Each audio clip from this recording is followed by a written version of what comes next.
That is a bump stock, the device used by the Las Vegas shooter to fire off almost 10 rounds a second, close to the rate of fire from an automatic weapon. There's a lot of talk in Congress this week that bump stock should be regulated just like machine guns. The NRA even willing to consider that. It's a rare moment where both sides on the gun debate seem like they may be able to agree. Rare because, as we all know, mass shootings almost always send the opposing camps deep into their bunkers. So what will it take to break the logjam on the big issues that divide the country on guns? Will it take a new generation? Maybe combat veterans who know all about guns and the damage they cause to get past the politics. So we got two members of Congress, both 38 years old, who have very different views on the gun control debate to sit together at my kitchen table. Virginia Republican Scott Taylor, a former Navy SEAL sniper who saw combat in Iraq and recovered from severe injuries sustained there. And Massachusetts Democrat Seth Moulton, a former Marine Corps captain and combat platoon leader who had 4 tours in Iraq. And I began by asking Congressman Moulton to make the case for why he thinks gun restrictions would decrease gun violence. Well, it's shown. They're shown to affect gun violence. I mean, there are plenty of studies that show that states that have tighter gun laws have less gun violence. And this is an American epidemic. It's really a public health crisis. I've seen the effects of gun violence firsthand in Iraq. And I know that it has no place in our schools, on our streets, at our concerts. And there are things that we can do to reduce it that are within the Second Amendment. You know, Scott and I swore an oath to protect and defend the Constitution of the United States, both as members of Congress and the same oath as a Navy SEAL and a United States Marine. So I don't want to do anything that violates the Constitution, but there are common sense things that we can do if Democrats and Republicans come together to reduce this violence in our communities. You feel entirely differently. Sure. And let me say, look, it's great to be with you. It's great to be with Seth as well, too. And look, you know, he, like most other folks that are in Congress, both Dems and Republicans, care very deeply about this country. They want to protect the Constitution. They want to protect their people. I understand that for sure. But at the same time, you know, when you have a situation that happened, which was tragic, traumatic, and everyone feels the same emotion, they do.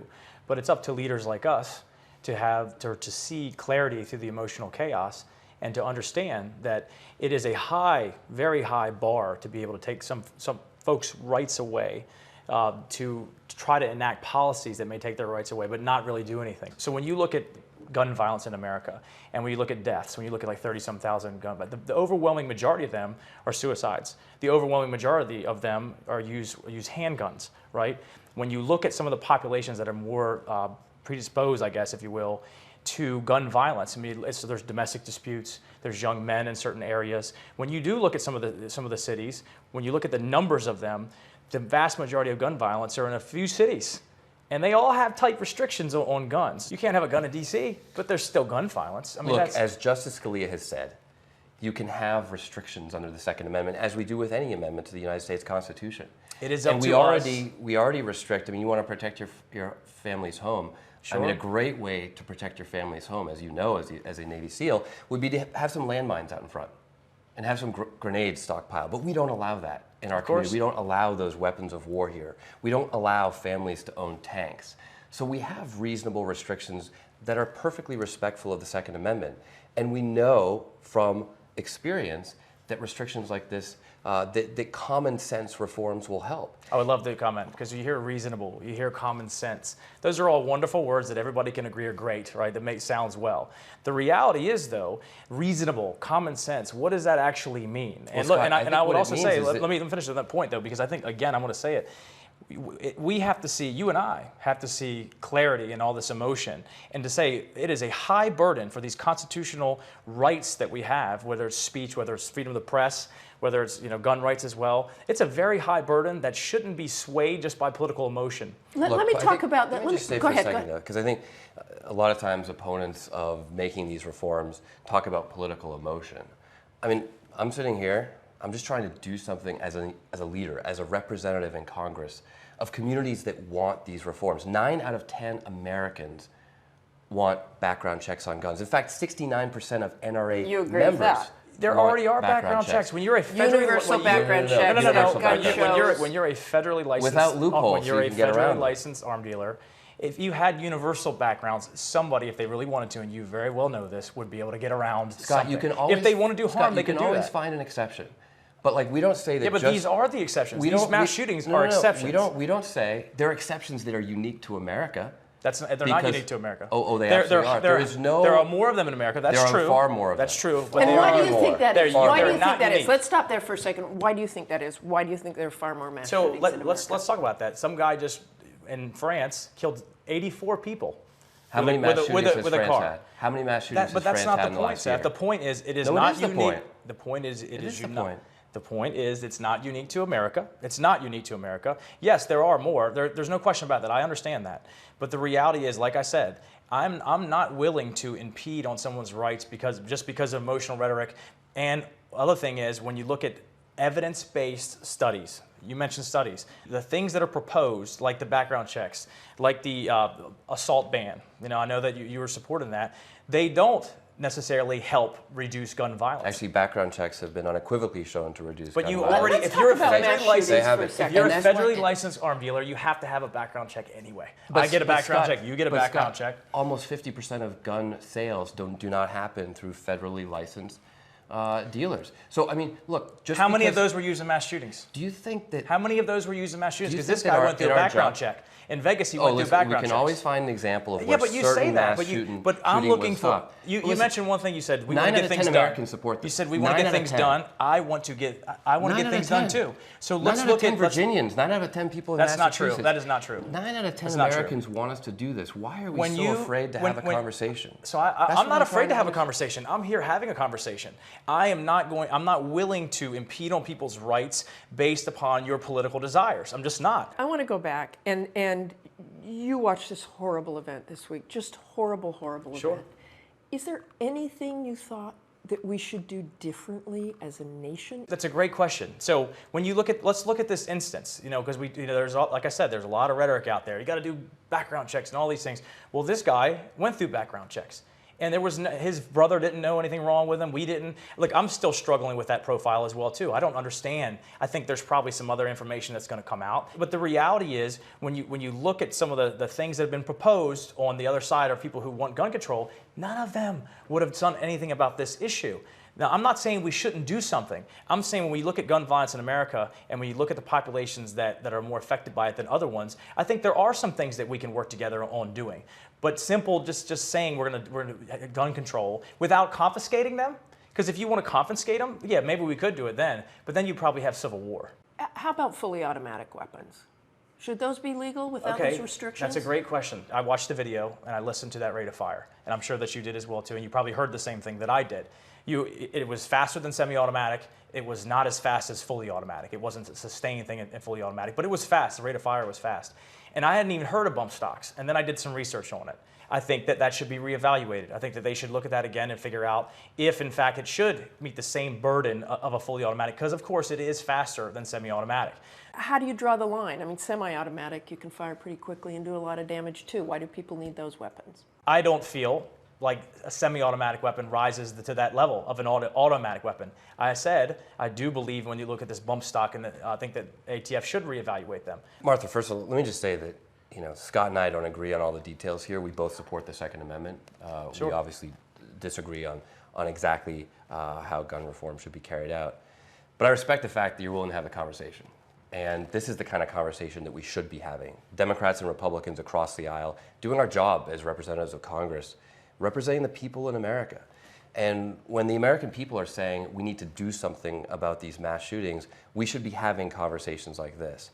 And I'm actually working on a bipartisan bill that will eliminate this bump stock exception and will try to address the other ways that you can get around this law. And look, the gun manufacturers were smart. They figured out a way to get around the law.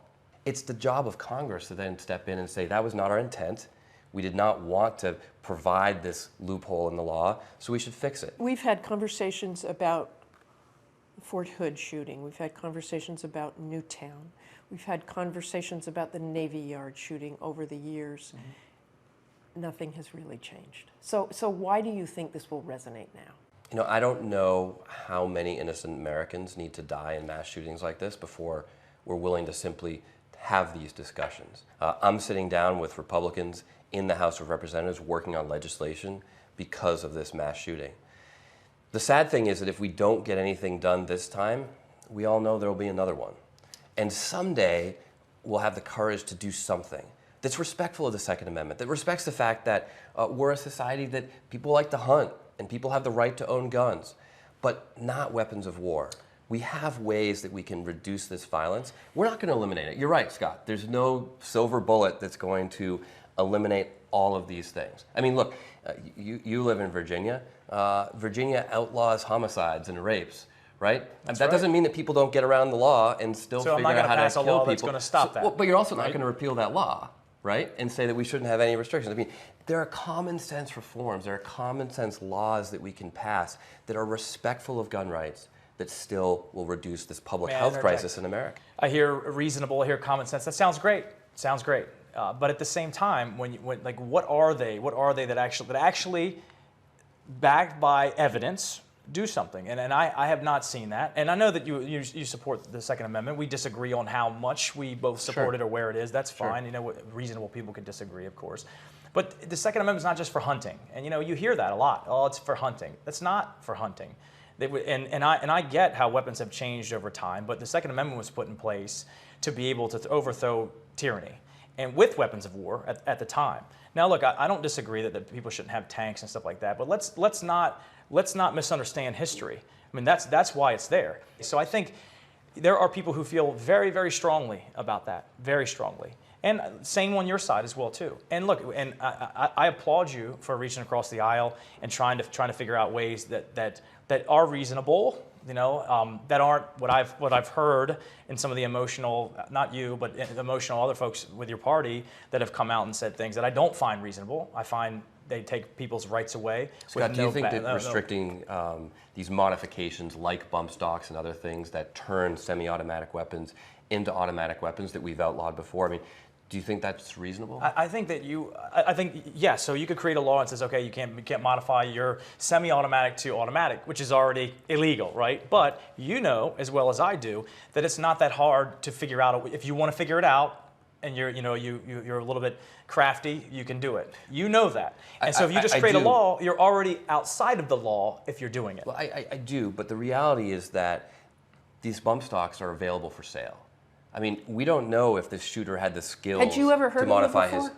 I had not heard of him before either. I hadn't either. But you know, there's a difference between being able to have to machine a part to make a weapon into an automatic weapon versus just buying something off the shelf. So where do we go from here? Where do you think we'll be a year from now? I hope that this conversation will continue. You know, it took some courage for Scott to show up here, especially as a Republican, because a lot of Republicans are not willing to have this conversation.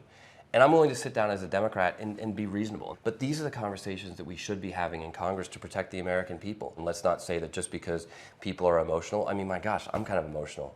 I mean, to see that many innocent Americans killed senselessly, of course that's emotional. But we've got to take action. We've got to do something. And I'm more than willing to sit down and have conversations to figure out how we can help out. But the action that we take should be reasonable and common sense, of course, and it shouldn't unnecessarily infringe on people's constitutional rights. So I enjoyed the conversation, and I look forward to having a lot more. All right. And I enjoyed it as well. Our thanks to both congressmen for having that conversation. Hi, everyone. George Stephanopoulos here. Thanks for checking out the ABC News YouTube channel. If you'd like to get more videos, show highlights, and watch live event coverage, click on the right over here to subscribe to our channel. And don't forget to download the ABC News app for breaking news alerts. Thanks for watching.